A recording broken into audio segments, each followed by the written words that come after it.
একটু আগেই বৃষ্টি হইলো। বৃষ্টি হওয়াতে রাস্তাটা অনেক পিছলে গেছে। আমরা আছি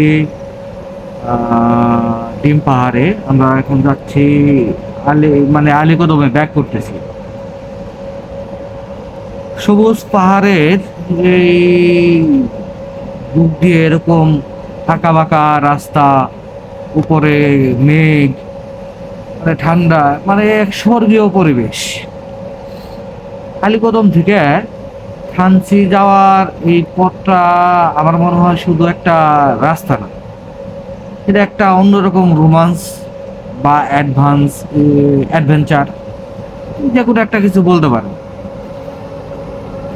আমি এই যে যাচ্ছি, কি মানে ডান পাশে গভীর খাদ, উপর থেকে এই যে ফুসিতে দেখলেও মানে ভয় ভয় লাগে অনেক। বাইক চালানোটা মোটামুটি নেশার মতো লাগে আমার কাছে। বাইক চালানো যদি নেশা হয় তাহলে পাহাড়ের লোক আমার একটা ভালোবাসা। মানে সময় পাইলে বাইক নিয়ে বের হয়ে যাই, কামলা দেখাই তো, মানে সময় পাই না বেশি আর কি। তারপরও যখন আর এটা দুইটার মিলন ঘটে আর কি, ধরেন সময়, এ, সুযোগ যখনই তৈরি হয়, অনুকূলে আসে, তখনই আমি বাইরে যাই গে, যে একটু যাই, পাহাড়ের সাথে দেখা করে আসি, খুব ভালো লাগে। এই ধরেন আমরা যে এখন যেখানে আছি, সমুদ্র পৃষ্ঠ থেকে প্রায় কত হানি 2,500, এরকমই হবে। 2,500 ফুট উপর দিয়ে আমরা এখন যাচ্ছি। এই যে নির্জন, এই বাতাসের শু শব্দ, মানে সবকিছু একটা অন্য জগতের কথা বলবে, আপনাকে অন্য জায়গায় নিয়ে যাবে। এই যে রাস্তার বাঁকগুলা দেখেন, প্রত্যেকটা বাঁক এক একটা রহস্যের, মানে দ্বার প্রান্ত, যারা কয়ে হলো গিয়ে দরজা। এই দরজাতে একটা এক একটা বাঁক আর একটা অ্যাডভেঞ্চারে ঢুকে যাবেন এরকম।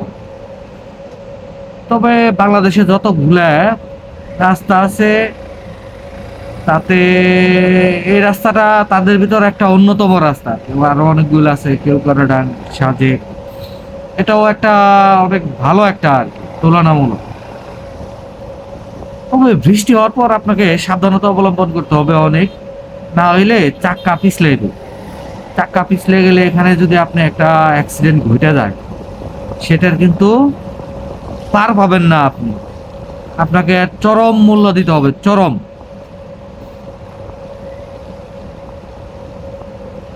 এখানে আপনার বৃষ্টি হলে পাহাড় ধসে যাওয়ার একটা ভয় থাকে।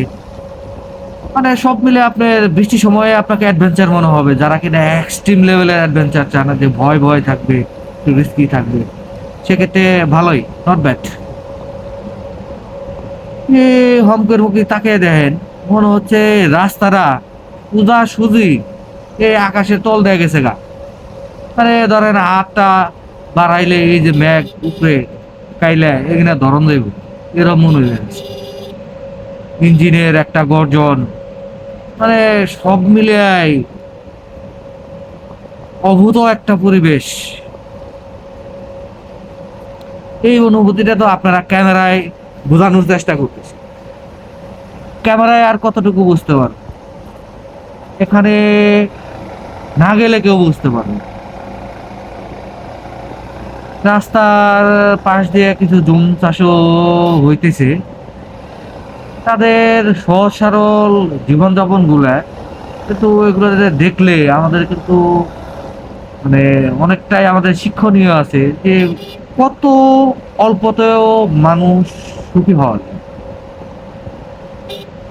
মাঝে মাঝে অনেক দূরে, অনেক দূরে হয়তো বা বৃষ্টির সময় একটা ঝর্ণাও দেখা যায়, ঝর্ণার মতো মনে হয়।